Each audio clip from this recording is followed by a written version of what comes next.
திருந்து தாவும் நதியலை நான் மனம் திருந்து கூவும் சிறு குயில் நான் என் ஆசைகள் ஆயிரம் நினைத்தது பலித்தது. So hello guys and welcome back to my channel. என்னோடய வாய்ஸ் வந்து லைட்டாக பையன் வாய்ஸ் மாதிரி இருக்குது. Recently I have been going through a lot of stress. ரொம்ப நாட் டூயிங் வெல். பட் இந்த மாதிரி ஒரு நிலைமையில கூட எனக்கு ஒரு நல்ல விஷயம் நடந்திருக்கு. ரொம்ப ஹாப்பியான ஒரு விஷயம். அது உங்கள் கூட ஷேர் பண்ணிக்கணும்னு நான் நினச்சேன். அண்ட் இந்த டைமில் எனக்கு உங்களோட இதை ஷேர் பண்ணிக்கிறது மட்டும்தான் ஒரே ஒரு பீஸ்ஃபுல்லான விஷயமாக தோணுச்சு. So here we go. நான் இந்த சேனல் ஸ்டார்ட் பண்ணி ஆல்மோஸ்ட் வந்து 3 years ஆச்சு.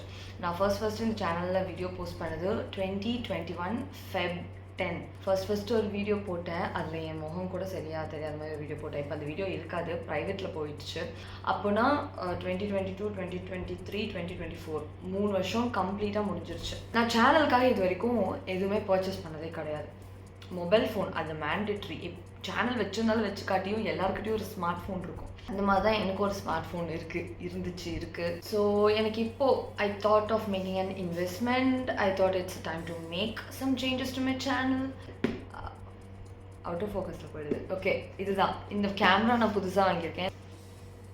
டு பி வெரி ஃப்ராங்க், நான் ஆல்ரெடி இதை வந்து பிரித்து என்னென்ன இருக்குது எல்லாமே நோண்டிலாம் முடிச்சிட்டேன். பட் ஸ்டில் உங்கள் கூட இது எனக்கு ஷேர் பண்ணிக்கணும், இது நான் வாங்கியிருக்கேன்னு உங்கள்கிட்ட சொல்லணும்னு எனக்கு தோணுச்சு. ஸோ அதனால தான். அண்ட் ஓப்பன் பண்ணலாமா?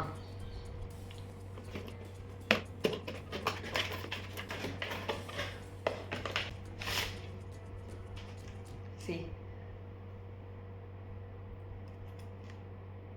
Sony brand. அண்ட் இதோட மாடல் வந்து ZV-E10. இது வந்து பர்டிகுலராக கண்டென்ட் க்ரியேட்டர்ஸ்க்கு வ்ளாகர்ஸ்க்காகவே ஸ்பெஷலாக மேனுஃபேக்சர் பண்ண ஒரு கேமரா. ஸோ இதுதான் நான் வந்து வாங்கியிருந்தேன். And it cost about 61K. இந்த கேமரா வாங்கிட்டு நான் வந்து இதை நிறையா எக்ஸ்ப்ளோர் பண்ணி பார்த்துட்டு இருந்தேன். இது வந்து லென்ஸ் கேப், இது ரிமூவ் பண்ணால் லென்ஸ். இதில் வந்து ஃப்ளிப் ஸ்க்ரீன் இருக்குது.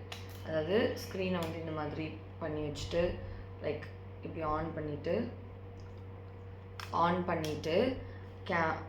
ரெக்கார்ட் ஆன் பண்ணிவிட்டு லைக் இப்படி பார்த்துக்கலாம்.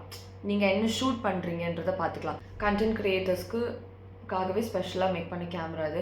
நீங்கள் இப்படி ட்ரைபாடில் மவுண்ட் பண்ணி வச்சுட்டு நீங்கள் இந்த ஸ்க்ரீன்லேயே பார்த்துக்கலாம். லைக் என்ன ரெக்கார்ட் ஆகுது, எப்படி ரெக்கார்ட் ஆகுது எல்லாமே செட் பண்ணிக்கலாம். ஃப்ரேம் செட் பண்ணிக்கலாம். ரொம்ப கன்வீனியண்ட்டாக இருக்கும். இந்த மாதிரி இந்த ஃப்ளிப் ஸ்க்ரீன் வந்து மற்ற கேமராஸில் அவ்வளோ மோஸ்ட் ஆஃப் தி கேமராஸில் இல்லைன்னு நான் கேள்விப்பட்டேன். பட் இதில் இருந்தது வந்து எனக்கு ரொம்ப தேவைப்பட்டுச்சு. ஏன்னா ஆஸ் அ கண்டென்ட் க்ரியேட்டர் எனக்கு இந்த மாதிரி எடுத்து பார்க்கும்போது நான் என்ன பேசுகிறேன், எப்படி பேசுகிறேன், எனக்கு ஃப்ரேம் எப்படி இருக்குது, இது எல்லாமே எனக்கு செக் பண்ணும். ஸோ இந்த camera it's like so light weight. ரொம்ப லைட் வெயிட்டாக, ரொம்ப ஈஸி டு ஹேண்டிலாக இருக்குது. இது point and shoot camera, it's not DSLR. So இது ரொம்ப கன்வீனியண்ட்டாக இருக்கும். கண்டென்ட் க்ரியேட்டர்ஸ்க்கு ரொம்ப டெக்னிக்கலாக இருக்காது. இதில் நீங்கள் ஆன் பண்ணிவிட்டு கேமராவை ஆன் பண்ணிவிட்டு இதில் ஒரு ஸ்விட்ச் தட்டினீங்கன்னா அழகாக அதுவே ஷூட் பண்ணிக்கும். இன்டெலிஜென்ட் மோடுன்னு இதில் ஒன்று இருக்குது. அது நீங்கள் செட் பண்ணிட்டீங்கன்னா எல்லாமே இதுவே செட் பண்ணிக்கும். நம்ம மேனுவலாக போய் எதுவுமே DSLR செட் பண்ணுற மாதிரி செட் பண்ணுங்கிற அவசியம் இல்லை. நிறைய ஃபீச்சர்ஸ் இருக்குது. இவ்வளோ தான் நான் இன்னும் கண்டுபிடிச்சிருக்கேன். இன்னும் நிறைய எக்ஸ்ப்ளோர் பண்ண வேண்டியது இருக்குது. எல்லாமே நான் ஒன்றா தான் எக்ஸ்ப்ளோர் பண்ண ஸ்டார்ட் பண்ணோம். என்னோடய ஃப்யூச்சர் வீடியோஸ் இந்த கேமரா யூஸ் பண்ணி தான் இருக்கும். ஸோ அப்போ நம்ம ஒன்றா கற்றுக்கலாம் ஸ்லோவாக. Okay, so that's it for now. எனக்கு கேமரா எப்படி ஹேண்டில் பண்ணணும்னு கூட தெரியாது. இதுக்கு முன்னாடி நான் கேமரா யூஸே பண்ணது கிடையாது என்னுடைய வாழ்நாளில். ஃபோன் வந்ததுக்கப்புறம் தான் நான் ஃபோன் ஃபோட்டோ எடுக்கிறது அதெல்லாம். எனக்கு சின்ன வயசில் ஃபோட்டோனாலே பிடிக்காது, கேமரானாலே அலர்ஜி. கேமரா பக்கமே போனதில்லை, ஒன்றுமே தெரியாது. இனிமேல் ஒன்றா தான் கற்றுக்கணும். நான் கற்றுக்குறேன். அண்ட் அதுக்கான வழிகளை பார்க்கலாம். Okay, and I was so happy. காசு செலவு பண்ணிட்டு நான் இவ்வளோ சந்தோஷமாக இருந்தது இல்லை. பொதுவாக காசு செலவு பண்ணால் ஐயோன்னு ஒரு குற்றவுணர்ச்சியாகவே இருக்கும். பட் இந்த டைம் எனக்கு அது சுத்தமாக லைஃப் ஸோ ஹாப்பி.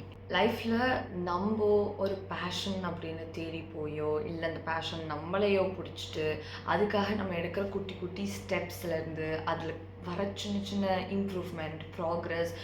இன்ஃபேக்ட் தோற்று போனால் கூட நமக்கு சந்தோஷமாக தான் இருக்கும். அதுலேருந்து ஒரு லெசன் நம்ம லேர்ன் பண்ணுவோம். நம்மளா ட்ரை பண்ணி அதில் தோற்று போயிருக்கோன்னு வேறு ஒரு சந்தோஷம் இருக்கும். ஸோ இந்த மாதிரியான விஷயங்கள்லாம் எக்ஸ்பிளைன் பண்ண முடியாது. And they are priceless. All I say is follow your heart, follow your passion. என்றைக்குமே உங்கள் லைஃப்பில் அதுலேருந்து காசு வரல அதெல்லாம் 2ஆம் பட்சம். பட் நீங்கள் ஹாப்பியாக இருக்கிறதுக்கு, உங்கள் சோல் ஹாப்பியாக இருக்கிறதுக்கு உங்களுக்கு கண்டிப்பாக உங்கள் பேஷன் ஒன்று வேணும். So go and find it. That's it, and thank you so much for watching my video. We'll meet you in my next video, and until then, see you. Bye bye and take care. Keep going and never ever quit. Bye.